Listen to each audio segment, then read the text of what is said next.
ये देख लो coarse gang की मस्ती। जी हाँ, कोरस गैंग की मस्ती तो देख लीजिए किस तरह से अब क्रिश, कियारा, चारू और आर्यन तैयार होकर आ चुके हैं अपने भैया की इंगेजमेंट के लिए। और उसी दौरान किस तरह से एक दूसरे की खिंचाई करते हुए एक दूसरे के साथ कर रहे हैं मस्ती। जी हाँ, देखिए ना किस तरह से क्रिश करना है कि लड़कियों तुम भी अपनी अपनी शादी की तैयारियों में लग जाओ, क्योंकि भाई भैया भाभी की शादी होने के बाद तो तुम लड़कियों का ही पहला नंबर लगने वाला है। जिस पर चारू भी कह देती है कि तुझे किसने कहा कि हमारा पहला नंबर लगेगा। जिस पर क्रिश कहता है मैं तो लड़का हूँ, मेरी शादी तो सबसे लेट में होगी, पर सबसे पहले तुम दोनों की ही शादी होगी। चारू के बाद कियारा का नंबर लगेगा। जिस पर कियारा कहती है कि मुझे शादी वादी नहीं करनी। तो वही चारू भी कहती है कि तुझे अगर शादी करनी है तो तू कर ले, पर तुझसे शादी कौन करेगा, इसका मतलब तू जिंदगी भर कवारा ही रहेगा। भाई इसे कहती है मुंह की खाना। जहाँ पर क्रिश अपने दोनों बहनों की मतलब खिंचाई कर रहा होता है, तो वही चारू और कियारा दोनों मिलकर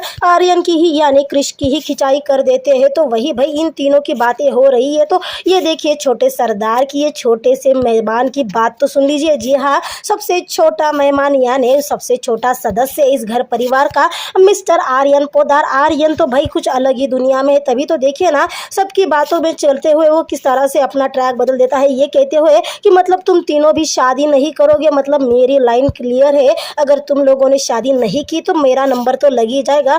तीनों भी हक्के बक्के होकर आर्यन को देखते हैं, यानी पूछते हैं कि तू मतलब तू सोच क्या रहा है। जिस पर आर्यन कहता है भाई तुम लोगों को शादी नहीं करनी तो मत करो, पर मुझे तो शादी करनी है ना, क्योंकि भाई ये तो है छोटा सा आर्यन, पर इसकी बातें इस तरह की है कि पूछो मत। और इसकी इस बात पर कोरस गैंग को हंसी ना आए, ऐसा हो ही नहीं सकता। जी हाँ, तो ज़रूर देखिएगा ये रिश्ता क्या कहलाता है कि कोरस गैंग की धमाल मस्ती आने वाले अपकमिंग